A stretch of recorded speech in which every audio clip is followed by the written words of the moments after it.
കൂട്ടുകാരെ, ഇന്ന് നമ്മളൊരു പുതിയ ഐറ്റവുമായിട്ടാണ് വന്നിരിക്കുന്നത്. ഇന്ന് നമ്മൾ ചെയ്യാൻ പോകുന്നത് പെപ്പർ ചിക്കൻ ആണ്. ഒതന്റിക് പെപ്പർ ചിക്കൻ അല്ലെങ്കിൽ കുരുമുളകിട്ട ചിക്കൻ. അപ്പോൾ ആദ്യം തന്നെ നമുക്ക് 1 കിലോ ചിക്കൻ കഴുകി വൃത്തിയാക്കി അതിലേക്ക് ആവശ്യത്തിന് ഉപ്പ്, 1/2 സ്പൂൺ മഞ്ഞൾപ്പൊടി, 1.5 സ്പൂണ് ജിഞ്ചർ ഗാർലിക് പേസ്റ്റ് ചേർത്ത് നന്നായി ഒന്ന് മിക്സ് ചെയ്ത് ഇതൊരു 15 മിനിറ്റ് നേരം നമുക്ക് റെസ്റ്റ് ചെയ്യാനായിട്ട് മാറ്റി വയ്ക്കാം. ആ സമയം കൊണ്ട് നമുക്ക് ഇതിൻ്റെ അരപ്പിന് ആവശ്യമുള്ള സാധനങ്ങൾ തയ്യാറാക്കാം.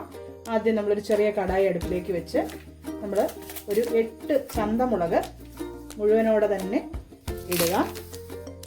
ഒരു 1.5 സ്പൂണ് മുഴുവൻ മല്ലി, 1 സ്പൂൺ കുരുമുളക്, സ്പൂൺ ജീരകം, പെരുംജീരകം. ഇത്രയും സാധനങ്ങൾ നമുക്ക് നന്നായിട്ടൊന്ന് ചൂടാക്കി എടുക്കാം. ഇത് തുടർച്ചയായിട്ടൊന്ന് ഇളക്കി കൊടുത്ത് ഒരു ചൂടായി കിട്ടുന്ന അവസ്ഥയിൽ ഗ്യാസ് ഓഫ് ചെയ്യണം. കരിഞ്ഞു പോകാതിരിക്കാൻ വളരെ ശ്രദ്ധിക്കണം. അപ്പോൾ ഇത് നന്നായി ചൂടായിട്ടുണ്ട്. നമുക്കൊന്ന് തണുക്കാനായിട്ട് മാറ്റി വയ്ക്കാം. അപ്പോൾ ഇനി നമ്മൾ ഒരു അടിക്കട്ടിയുള്ള ചട്ടി എടുത്തു, സ്റ്റൗവിലേക്ക് വെച്ച് ഓണാക്കി ഒരു 3 സ്പൂണ് വെളിച്ചെണ്ണ തന്നെ കൃത്യമായിട്ട് ഉപയോഗിക്കണേ. വെളിച്ചെണ്ണ ഒഴിച്ചു ഒന്ന് ചൂടാകാൻ വേണ്ടി വെയിറ്റ് ചെയ്യാം. ഗ്രാമ്പൂ, പട്ട, ഏലക്ക, പിന്നെ ഒരു 5-6 സീഡ് കൂടുതൽ കുരുമുളകും കൂടെ നമുക്ക് ഇട്ട് കൊടുക്കാം.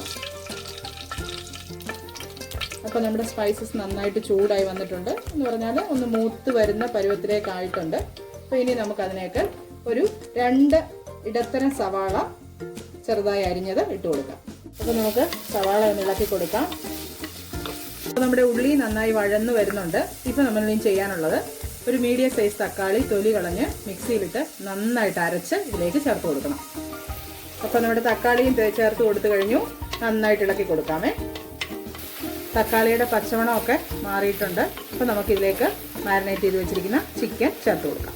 നന്നായി ഇളക്കി കൊടുത്തതിന് ശേഷം ഒരു 15 മിനിറ്റ് ഇത് അടച്ചു വെച്ച് വേവിക്കണം. നമ്മൾ വെള്ളമൊന്നും എക്സ്ട്രാ ഒഴിച്ചിട്ടില്ല. ചിക്കനകത്ത് ആവശ്യത്തിന് വെള്ളമുണ്ട്. ആ വെള്ളം കൊണ്ട് ഈ ചിക്കൻ നന്നായി വെന്ത് വരും. ഇടയ്ക്കിടെ ഇളക്കി കൊടുക്കാൻ മറക്കരുത്. നമുക്കപ്പോൾ അടച്ചു വെച്ച് ഒരു 15 മിനിറ്റ് നേരം ഇടയ്ക്കിടെ ഇളക്കി കൊടുത്ത് വെയിറ്റ് ചെയ്യാം. അങ്ങനെ നമ്മുടെ ചിക്കന് നന്നായിട്ട് ഡ്രൈ ആയി വന്നിട്ടുണ്ട്. അതിൻ്റെ എണ്ണയൊക്കെ തെളിഞ്ഞു, ചിക്കൻ്റെ നെയ്യൊക്കെ ഇറങ്ങി ഒരുവിധം പറ്റി വന്നിട്ടുണ്ട്. ഇനി നമുക്ക് നമ്മുടെ പൊടിച്ചു വെച്ചിരിക്കുന്ന അരപ്പ് ഇതിലേക്ക് ചേർത്ത് കൊടുക്കാം. അപ്പോൾ അത് ചേർക്കുമ്പോൾ ഓർക്കണം, പൊടിക്കുമ്പോൾ ഒരു തരിതരിയായിട്ട് വേണം പൊടിച്ചെടുക്കാനായിട്ട്. അത് നമുക്ക് ചേർത്ത് കൊടുക്കാം. അപ്പോൾ നമ്മുടെ മസാലപ്പൊടികളൊക്കെ നന്നായി ചേർന്ന് വന്നു. ഒന്ന് ഇളക്കി കൊടുക്കാം. ഇനി ഇത് ഡ്രൈ ആക്കി എടുക്കുക എന്നുള്ളതാണ്. അങ്ങനെ നമ്മുടെ ഒതന്റിക് പെപ്പർ ചിക്കൻ തയ്യാറായി വന്നിട്ടുണ്ട്. നല്ല ഒരു മണവും സ്വാദും ഒക്കെ ഉണ്ട്. ഉപ്പൊക്കെ നോക്കി വളരെ കറക്റ്റാണ്. ഇനി നമുക്ക് ചേർത്ത് കൊടുക്കാനുള്ളത് നമ്മുടെ ആവശ്യത്തിന് കറിവേപ്പിലയാണ്. കറിവേപ്പില ചേർത്തു. ഇനി ഭംഗിക്ക് വേണ്ടി ഒന്ന് കടിക്കാനൊക്കെ ആയിട്ട് 2 പച്ചമുളക് നെടുകെ കീറിയിട്ടിട്ടുണ്ട്. അങ്ങനെ എല്ലാം റെഡി ആയിട്ടുണ്ട്. ഇനി നമുക്ക് തീ ഒന്ന് കുറച്ച് ഇതൊന്ന് ചേർത്ത് വെച്ചിട്ട് ഒരു 5 മിനിറ്റ് ഈ ആവിയിലിരുന്നതൊന്ന് ഫ്രൈ ആകുന്ന പരുവത്തിലേക്ക് എത്തണം. അപ്പോൾ ഇതാ കൂട്ടുകാരെ, നമ്മുടെ അടിപൊളി പെപ്പർ ചിക്കൻ തയ്യാറായി കഴിഞ്ഞു. എല്ലാവരും ഇത് സമയം പോലെ ട്രൈ ചെയ്ത് നോക്കണം. കുരുമുളകിൻ്റെ ഫ്ലേവറോട് കൂടിയ അതിൻ്റെ ടേസ്റ്റും മണവും ഒക്കെയുള്ള ഒരു സൂപ്പർ ഡിഷാണ്. എല്ലാവരും ട്രൈ ചെയ്യണം. സബ്സ്ക്രൈബ് ചെയ്യാൻ മറക്കരുത്. അടുത്തൊരു വീഡിയോയിൽ കാണും വരെ ബൈ.